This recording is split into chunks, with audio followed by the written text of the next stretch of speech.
So no one even knew his name a few months ago. Now Zohran Mamdani, a socialist in New York, is being sold as the left's next big thing. And we've covered Mamdani before, how his so-called grassroots rise wasn't grassroots at all, and now the story has gotten bigger. Because the people running his own party, they're terrified of him. And with elections happening tomorrow, the panic inside the Democratic Party is impossible to miss. Let's get into it.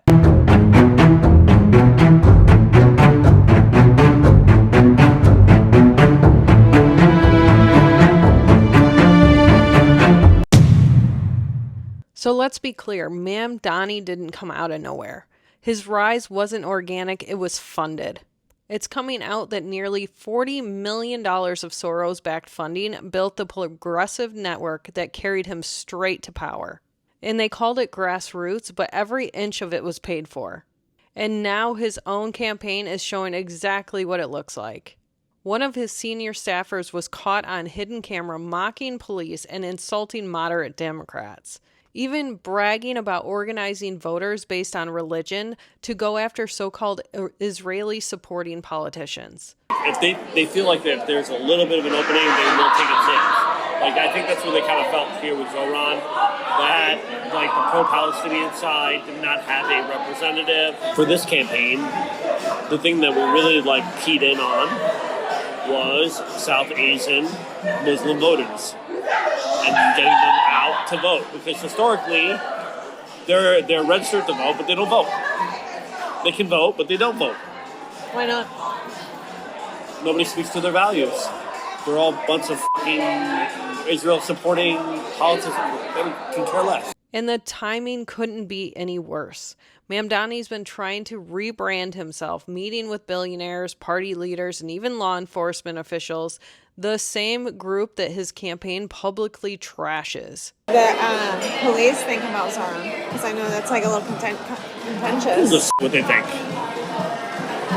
You're a city employee. You get told what to do. Shut up. When did you get an opinion?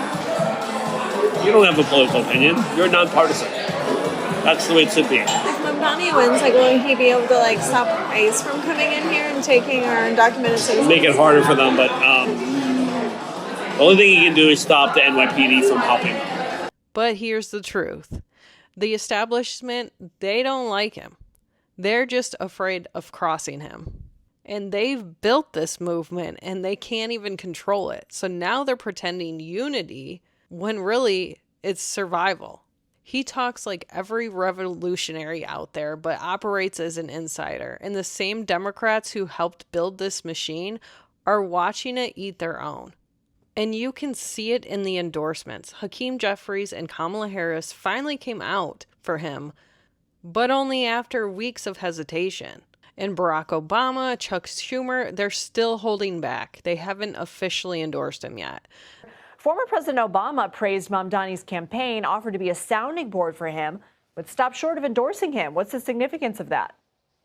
It really does reflect some of the bizarre and ongoing tensions within the Democratic Party, Lindsay. You've seen Democratic leaders, some in New York, get behind Mamdani, talk about him, endorse him, celebrate him. You've still seen others, though, who've been far more reluctant to do so. Democratic House Leader Hakeem Jeffries endorsed Mamdani just a day before early voting started last month.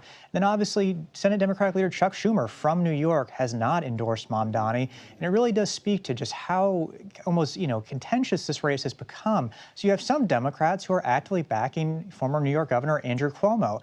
At the same time, you have progressive icons like Senator Bernie Sanders, like Representative Alexandria Ocasio-Cortez, who are vocally supporting Mamdani and really showing how much tension there is between the progressive left and the center in today's Democratic Party. And the Democratic Party's power players, Obama, Schumer, Jeffries, they're all walking a tightrope.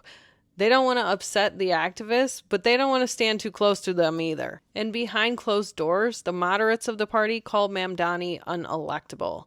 But in public, they're smiling and calling him inspiring. And it's not because they believe in him, it's because they're scared of him.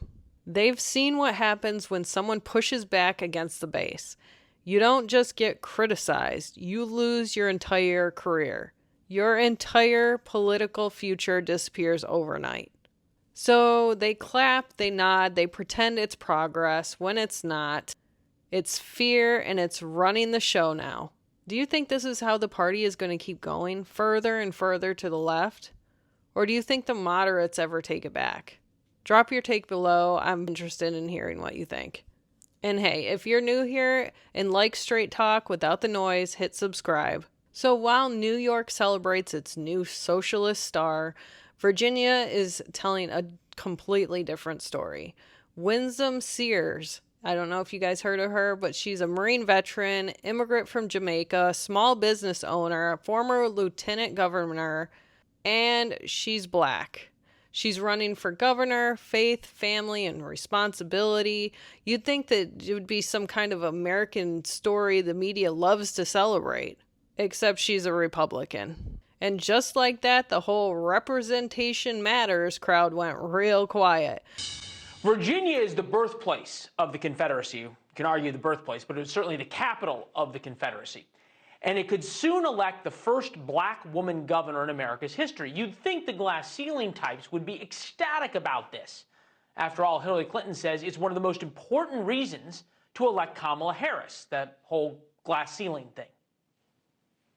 Together, we've put a lot of cracks in the highest, hardest glass ceiling. On the other side of that glass ceiling is Kamala Harris raising her hand and taking the oath of office as our 47th President of the United States. Never had a black woman governor, but Winsome Sears isn't a Democrat.